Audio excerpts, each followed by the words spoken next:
Hamilton talked about his relationship with Christian Horner and his reaction to the news. Antonelli talked about his contract negotiations and how Toto Wolff has been communicating. And Carlos Sainz explains why he really likes being on podcasts. Here is part 2 of the interesting things that we learned from the Belgian F1 drivers press conference on Media Day. Starting with Sainz, it has been a frustrating first half of the season for him because he has had pace and he has adapted to the team quickly, but at the same time they've had a number of issues. For example, reliability, strategic, and also just incidents with other drivers on the grid. But he didn't really seem to be frustrated with how they're doing now. He said that the Williams F1 team expected to fall back as the season progressed because they had committed to a lack of upgrades throughout the season. In fact, in the debriefs, they almost talk about 2026 more than they do about the current season. Finally, he really likes podcasts because they give him the opportunity to have some deeper conversations and expand on his thoughts. He thinks they are a great opportunity for drivers to feel a bit more comfortable explaining things fully, especially as he thinks they already talk too much during a race weekend. Moving on to Antonelli, he feels like the European leg hasn't been that strong, and in particular, his qualifying is something that he needs to improve on. Also, the F1 season is rather intense, so it has taken some adjusting to get used to this kind of rhythm,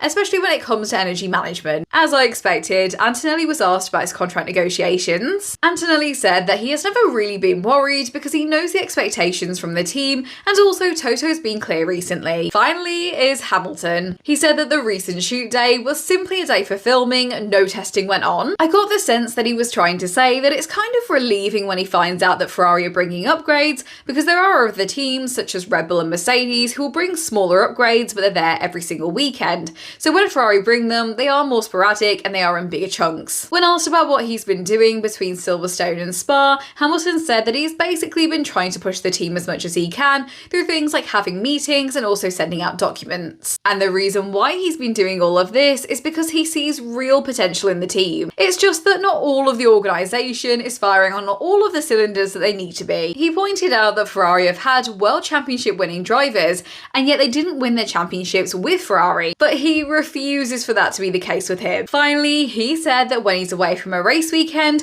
he doesn't really think about what's going on within the world of F1, and therefore he was neither surprised or unsurprised when the news dropped about Horner. Horner not being in the paddock doesn't really change anything in his life. He didn't really hit it off from the get-go with Horner, but Horner has still had a remarkable career and he wishes him the best.